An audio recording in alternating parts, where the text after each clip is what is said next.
Olá, gente, olha eu aqui de novo. Agora nós iremos falar sobre as doenças do sistema digestório. A primeira doença que a gente vai falar do sistema digestório seria a gastrite, né? Quando a gente fala de gastrite, nós estamos falando da inflamação da parede aí do estômago, né? Lembrando que por algum motivo, né, você pode ter uma acidez, né, estomacal, acidez, né, ou até mesmo por bactérias, vírus, protozoários, ou até mesmo pelo câncer. Outra situação também por espaço muito grande entre as refeições ou refeições inadequadas, isso pode levar você a ter uma gastrite. Professora, tem gastrite nervosa? Sim, existe gastrite nervosa. Né? Por quê? Porque toda vez que a gente fica nervosa, nós ficamos tensa, né? E quando nós ficamos tensa, automaticamente, né, acaba o nosso organismo ficando enrijecido, nosso estômago fica enrijecido. Até algumas pessoas, quando falam que fica nervosa, fala que não consegue comer, né? Que sente a sensação de que tem alguma coisa parada no estômago, na garganta, ou aquelas pessoas que depois desenvolvem diarreia, fica constipada, do mesmo jeito que acaba ficando aí comprometida. Quando a gente fala de processo inflamatório, nós temos que lembrar que dentro lá do estômago, então está acontecendo um processo inflamatório por algum motivo, né? Que pode ser uso excessivo de medicamentos, pode ser por causa do alcoolismo, do tabagismo, que seria o álcool e o cigarro, pode ser porque o paciente está fazendo quimioterapia, pode ser porque esse paciente tem aí alguns problemas relacionados à malformação do estômago, às vezes cirrose, né? E até uma bactéria que hoje é comum, né? Que é a Helicobacter pylori, que é uma bactéria que ela causa sérios danos aí para o estômago. Então, para ser diagnosticado, o médico precisa fazer uma endoscopia. Nessa endoscopia, ele vai pedir uma análise, né, do líquido, né, do nosso líquido estomacal, e aí ele vai ver se você tem essa bactéria. Tendo essa bactéria, ele vai fazer o tratamento, automaticamente às vezes você passa o processo de gastrite. Professora, mas existe gastrite aguda e crônica.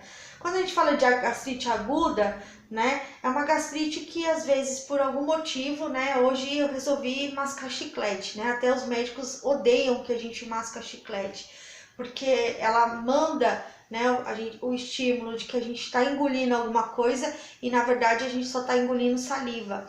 Então o nosso organismo ele produz ácido lático e aí o ácido gástrico e aí na verdade não tem nada para ele metabolizar, para ele quebrar. E aí ele acaba fazendo o que a gente chama de gastrite. Se eu comer chiclete hoje e eu paro de comer o chiclete, automaticamente eu acabo não desenvolvendo mais a gastrite por esse motivo, mas eu posso desenvolver aí por outros motivos, tá bom? Então, o que o paciente vai sentir? Uma dor no estômago com sensação de queimadura, né, de queimação. Ele vai se sentir o estômago meio inchado, vai ter dor abdominal, né, o abdômen aqui na região do estômago bem mais estendido. Pode ter dor de cabeça, pode ter vômitos, pode ter anorexia, tá? Nesse caso, o paciente pode ter algumas complicações que seriam hemorragias, né, diarreias e obstrução pilórica. Por quê? Primeiro, hemorragia, porque sempre a gente tem que lembrar que todos os órgãos nossos são vascularizados. Então, quando você tem uma inflamação, aquela parede do estômago onde tem o edema, né, onde está inchado, fica fina e aí pode ter um rompimento ali e você tem um sangramento, né? No outro caso, você pode ter a diarreia, do mesmo caso, você pode ter a constipação. Dependendo da área onde incha, né, onde você tem o edema, onde você desenvolveu esse processo inflamatório, você fecha o canal do piloro, né, que é a entrada, né, como se fosse um anel entre a entrada do intestino, o final do estômago e o início do intestino. Então, ali você pode ter uma obstrução pilórica, tá? Os diagnósticos mais utilizados é uma radiografia contrastada, né, que a gente chama de enema opaco ou trânsito intestinal, que é quando o paciente ingere, né, o contraste, e aí eu vou batendo o raio-x, tá, para poder ver quais são os caminhos que esse líquido está fazendo. O trânsito intestinal, ele demora 24 horas para ser feito, tá? Então parece que faz um raio-x na hora que você ingere o líquido, depois faz 30 minutos, 40 minutos, 60 e 3 horas, 6 horas, até o último que eu acho que é 24 horas depois, para ver todo o trânsito intestinal até a saída, às vezes, do contraste, tá? Desculpa, gente. A endoscopia, tá? Que é mais utilizada. E aí o tratamento nada mais é do que você afastar o que causa aí as gastrites, tá? Então, você vai tomar antiespasmódicos, que seria Lufital, Buscopan, né? Cirúrgicos, às vezes, dependendo da área onde você tem a localidade da gastrite, se ela for uma área pequena e uma área bem localizada, nós conseguimos aí fazer uma cirurgia, né, para retirar, mas assim, isso aí em casos extremos aí de gastrite. Dieta, né, o médico vai pedir, e às vezes quando o paciente interna por isso, porque às vezes fica desidratado ou desnutrido porque não consegue comer, ou tem essa obstrução, ou tem algum tipo de complicação, aí o paciente vai ter que ir para uma terapia endovenosa, que seria a terapia onde ele vai receber líquido através da veia. Se eu não melhoro, né, se eu não trato, né, essa gastrite, virar feridas, né? Essas feridas dentro do estômago é chamada de úlceras pépticas, tá? Quando a gente fala de úlceras, dependendo da localidade, se for do duodeno é duodenite, se for no esôfago é esofagite, então isso vai depender da área. Então lembrando, na gastrite eu tenho uma inflamação da parede do estômago, não tenho lesão, não tenho nada. Quando eu tenho aparecimento de uma ferida, que vocês vão ver aí nos slides que tem aí na aula, aí sim eu tenho o que a gente chama de úlcera. Úlceras, ponto. Aonde está localizada? Então é no duodeno, úlcera duodenal. É no esôfago, úlcera esofágica. Se é no estômago, úlcera gástrica. Então vai depender da área de localidade. Quais são as principais causas?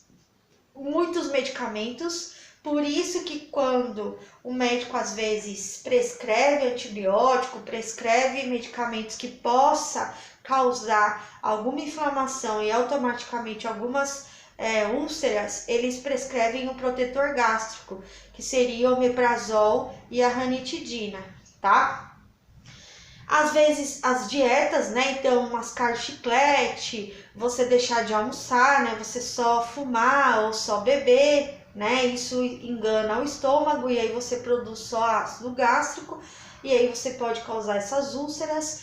Paciente que é alcoólatra, ele pode também desenvolver o que a gente chama de varizes esofagianas, né, que são as veias que ficam dilatadas, igual fica na perna da gente. E isso, conforme essa película, né, essa veia, ela vai inchando, ela vai ficando fina a ponto de romper e aí o paciente tem uma doença chamada hemorragia digestiva alta. Ele começa a vomitar sangue ou evacuar melena, né, que é o sangue com fezes, mas não sangue vivo, um sangue podre, putrefado, né? É um cheiro insuportável que parece que a gente vai parece que a gente fica impregnado pelo cheiro, vocês vão ver um dia.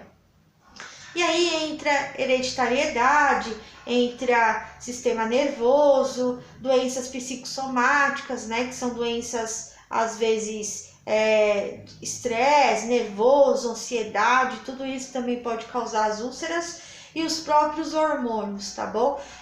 Às vezes algumas fazem reposição hormonal ou até mesmo excesso de estrogênio, de progesterona, porque faz academia, usa aqueles monte de anabolizante, aquelas coisas, e acaba também tendo aí o desenvolvimento das úlceras, tá? Os sintomas, né? Se for no piloro, né, duodeno, piloro, ali é onde a gente faz a maior parte das absorções das vitaminas. Então esse paciente ele pode desenvolver também junto uma anemia. Dor de estômago, né, que é a dor epigástrica em queimação, a azia, que a gente chama de pirose, a eructação, que é o arroto, né? Aquele arroto que sobe azedo, às vezes sobe até amargo, náuseas, vômitos e às vezes o paciente vai ficar constipado, tá bom? O tratamento também é a mesma coisa, antiácidos, tranquilizantes, medicamentos. Às vezes o paciente vai precisar, se tiver bem localizada essa lesão, ele vai fazer uma cirurgia para retirar o local onde está lesionado e uma dieta líquida. As complicações são as mesmas relacionadas à gastrite, tá bom? E os tratamentos também, diagnóstico também, tá? Uma outra doença que a gente tem também é a peritonite, tá? A peritonite é a inflamação da cavidade peritoneal. O que acontece na maioria das vezes, né? O sistema, a região abdominal nossa, né? Temos aí, né, a função, né, o peritônio, de proteger, né, todos os órgãos dentro aí da cavidade abdominal. É ele que segura, né, os órgãos aí dentro da cavidade. Nós temos a barriga banha, e aí por baixo da banha, né, da barriga, do tecido adiposo, nós temos aí a infecção, o peritônio. Quando, por algum motivo, pode ser por bactérias, pode ser por vírus, pode ser por protozoários, pode ser por processos infecciosos do rim, né? Mas uma coisa bem interessante, né, que às vezes o paciente acaba desenvolvendo, que na análise, como eu já falei para vocês, o próprio peritônio é utilizado para fazer a drenagem dos líquidos que estão em excesso. Então, se eu não higienizo muito bem o catéter, se eu não uso aluvistérios, a máscara, para manipular esse catéter tudo certinho, eu vou levar a bactéria do meio externo do peritônio. Aí eu posso fazer uma peritonite. Uma outra situação que às vezes vocês escutam, que o paciente morreu porque a apendicite estourou, né? Lembrando que a apendicite, né, a apêndice, ela fica no intestino. E o intestino, né, é cheio de fezes. E aí, nesse caso, quando o apêndice rompe, né, já que ele está dentro da cavidade abdominal, ele acaba levando fezes para todos os órgãos, né? Lembra que eu falei do líquido, né, na cavidade abdominal? Aí, nesse caso, gente, o paciente, ele tem que ir para uma cirurgia de emergência, ele tem que abrir a barriga, que a gente chama isso de laparotomia exploratória. O médico vai ter que lavar todos os órgãos, só que assim, às vezes não tem mais jeito, né? Já contaminou, já carregou essa bactéria para tudo quanto é lugar, e aí às vezes o paciente entra em choque séptico, que seria uma sepsemia, uma infecção generalizada. E aí, às vezes, é difícil tirar esse paciente dessa infecção, isso que corre o risco de ir a óbito. Agora, se o médico age com tanta agilidade, lava bem, põe dreno, deixa esse paciente sendo assistido na UTI, a grande chance dele sobreviver e sair, né, dessa apendicite é muito grande, tá bom? Então, nada mais do que fazer cirurgia. O que precisa tomar cuidado é que não cause problemas aí mais graves para esse paciente, tá? Uma outra doença, né, que eu quero comentar com vocês é a diarreia, né? Muita turma acha que diarreia não é problema, diarreia é problema. Se você fica mais que 7 dias e você tem febre, é sinal de que você está com alguma coisa além da diarreia, tá bom? Quando a gente fala de desinteria, nós estamos falando aí de doenças relacionadas aí a quando você tem uma intoxicação alimentar. Então, eu comi hoje salsicha e aí essa salsicha acabou, meu estômago, né, meu organismo hoje não estava legal, fazendo uma reação. Aí, enquanto eu não colocar essas salsicha, né, para fora, eu não vou parar de evacuar. Então, isso seria uma desinteria. Às vezes o único episódio só de diarreia mole, né, de fezes mole, seria uma desinteria. Agora, no caso, tá, de diarreia, seria várias vezes no banheiro, várias vezes a evacuação líquida, a ponto às vezes da gente não ter mais o que evacuar, a gente evacua só água, né? E aí o paciente precisa de atenção, porque ele pode internar pra gente com desidratação, desnutrição, e aí também precisa ser investigado por quê, né? Hoje, as maiores ideias, né, de crianças com diarreia por tempo muito prolongado são as intolerâncias à lactose, né? Então, às vezes a gente tem que suspender, né? Se é um bebê que mama no seio da mãe, a mãe que tem que parar de tomar produtos, comer e tomar produtos que tenham lactose, para que o paciente não tenha, para que o bebê não tenha diarreia. Agora, se é um bebê que ele já se alimenta, então você vai ter que tirar essa lactose da dieta, tá bom? Mas isso às vezes demora muito tempo para o médico diagnosticar, para os pais perceber, tudo isso, tá? Então, quando tem febre, pode ser processo infeccioso, é uma bactéria às vezes que está alojada no intestino e precisa sair, que nem o rotavírus, adenovírus. Tem uma doença muito legal que é o adenovírus, e aí ele não dá no exame de sangue, nem dá no exame respiratório, mas sim quando você coleta fezes, depois que o paciente desenvolveu um resfriado, você vai ver que ele acusa nas fezes. Então esse paciente tem que ficar em isolamento de contato, porque ele é transmissível. Lembrando que o adenovírus não é uma doença do intestino, é uma doença respiratória que reflete no intestino, tá bom? Vou parar por aqui e vou fazer a segunda parte do vídeo, ok? Com as próximas doenças. Beijo, tchau!